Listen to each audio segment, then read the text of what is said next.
Hi Srinivas. Hi, How namaste, are sir. you? Namaste, how are you? I'm good. I'm good. How's Good to see. family? All good. All All good. good? Good to All see good. you. Yeah, good to see you after a long time. Last Yeah. week also I attended your, this satsang. Yeah.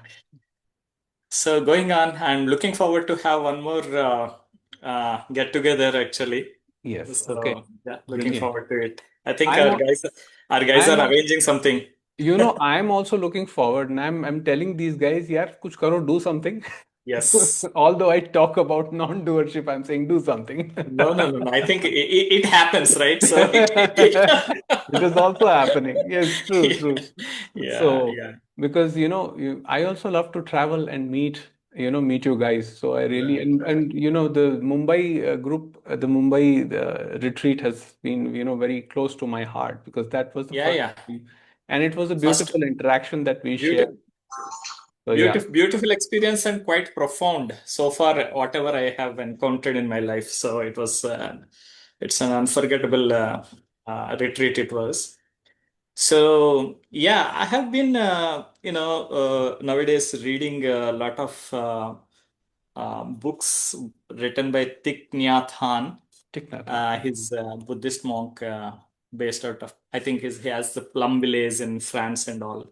So I was reading some books by him by Fear and Silence. Mhm. So I got very curious about his concepts and I started reading more what he's actually talking about Yeah. because he distilled that Buddhism in a very simple manner to comprehend instead of talking about Hinayana, Mahayana, that and this and that categorization, labeling. Yeah. I really don't care about those categorizations.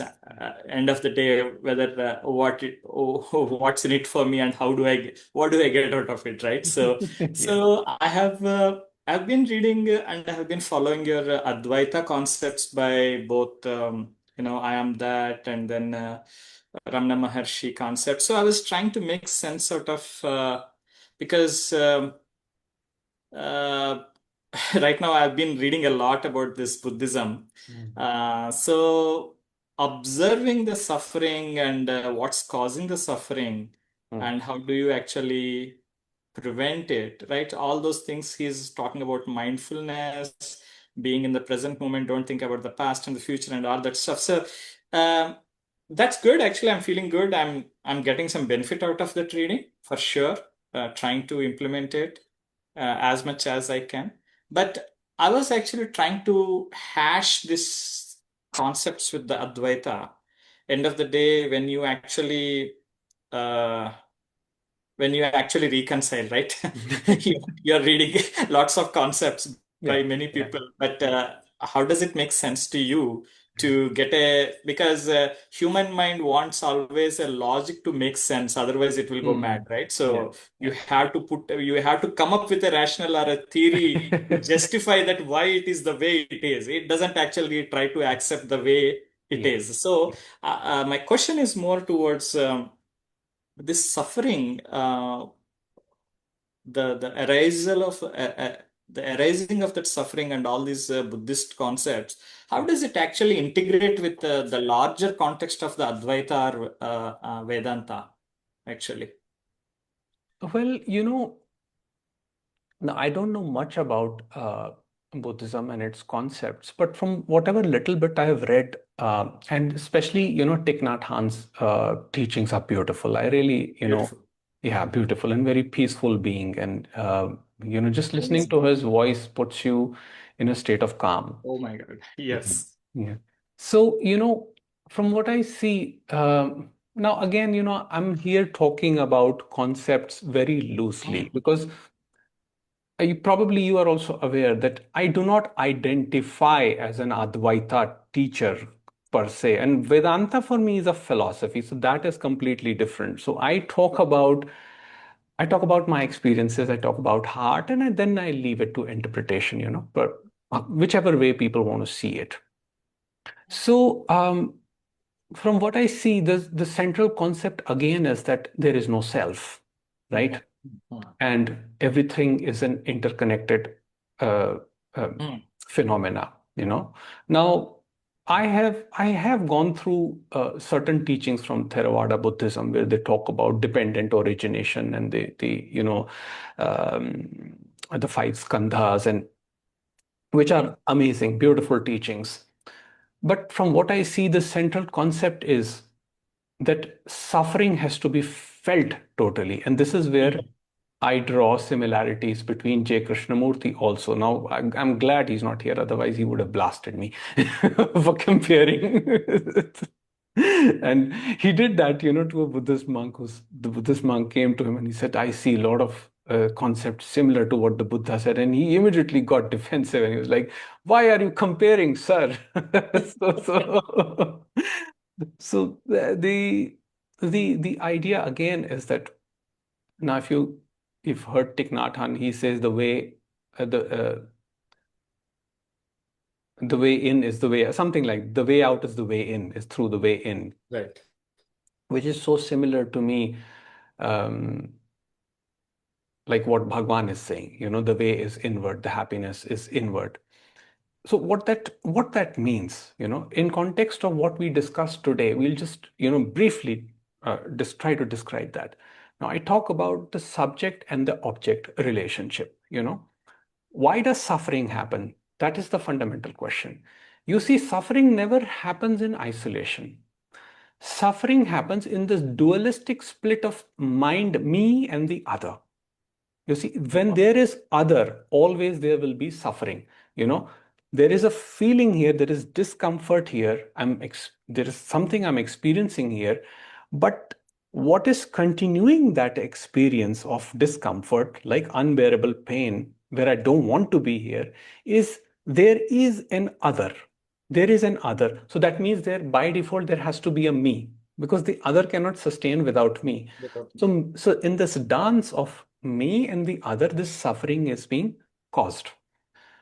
Now, again, what Thich Nhat Hanh is saying, if you want to suffer, then suffer like a Buddha. What that means is break this chain of the subject and the object. That means just go inwards. The moment your focus is completely off the other, there is nothing left to fight. you know there is there is no weapon, nothing, because what can you do here? Nothing. You can't do anything here. You just can be present here. So that is when you are in the mud. You see. So that is when you are in the mud, that is the most fertile ground, the most conducive environment for flowering to happen. That Correct. is the central concept. The thing is, we get so carried away with this idea because we don't want to feel certain emotions. We create a story. It's easy for the mind to create a story. You know, we say, this person tortured me for so many years. This person is responsible. Now, I'm not, trying to normalize, abusive behavior um, or instances, where severe trauma has happened because of something. But again, the question is, if you live with that story, let's say you experienced abuse, let's say severe abuse at the hands of the other. Now, the question is, how long are you going to carry that story within? Now, the dynamic may have changed by now. The person may be out of your life, or the dynamics may have completely changed. And if you're still living with this idea that, it was the other, it was they who were at fault, you're constantly living in this scenario of the me and the other split, the subject object split. Now the moment this you bring attention to this me, what you realize is that, of course, the content is still there, so you don't discount what happened. You do acknowledge it. Okay, this happened, this was serious, this happened, you know but at the same time, there is no substance for this me to create any more story. So now you're just these sensations and these emotions that are being experienced are being witnessed impersonally. You see, so they do not carry the same weight or the same charge, which is Mhm. what I call as the which is what I symbolize as the flowering in Buddhism. It Got doesn't it. mean that the pain will be, I mean, you may be experiencing a lot of pain, but there is a capacity to hold that pain in spaciousness. You do not identify with the pain because there is no you to identify the pain. So the concept of Buddhism of no self actually for me is the same.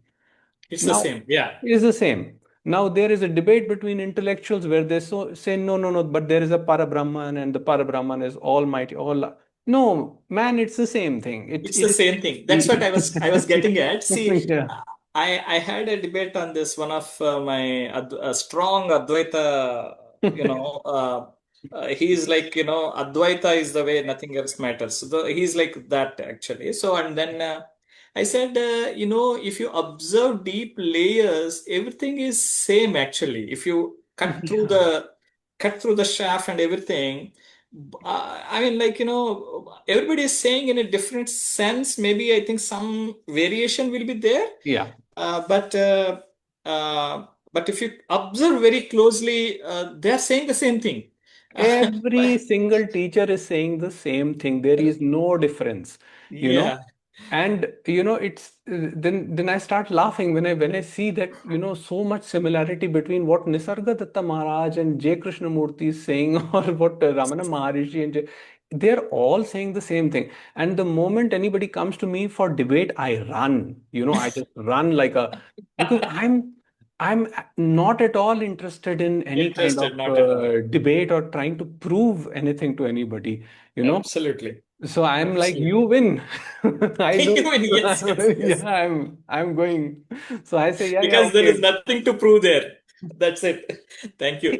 That's the whole idea, that to get in touch, uh, to or let's put it in a different way, to be that spaciousness, the the pathway through the mud has to be allowed, that once that is allowed, then there is place for flowering.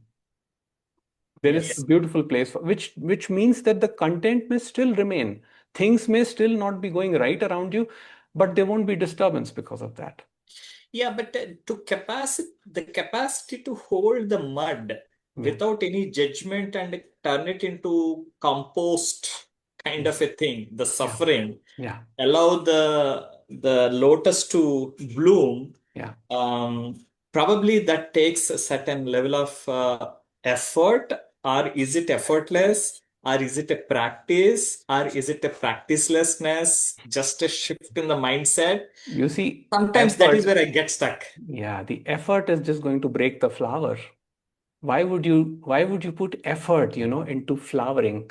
Flowering is a natural process. It is so Process. organic. Yeah, it is in fact, any kind of effort actually slows the process because effort Hmm. keeps us effort means resistance. Effort means you are putting Correct. resistance, the mind has come up with But a even clever argument. right, but even non-judgmental witnessing is also effort, comes under effort, or it is not. Non-judgmental witnessing has got nothing to do with the person or personal attention focus. It is state of simple relaxation, just being like right now, just being completely connected to your breath, to your mind, to your body. You're whole, you're complete. That's it. It is so simple. So it doesn't even require time. J. Krishnamurti would say it doesn't even require time. It can be realized this instant. And I will conclude by saying that even Papaji said that if you can be quiet for a millionth of a second, you will know what enlightenment is. It's, it's like your mind runs so much that you're not quiet anytime. So I think that is one way to put it. All right.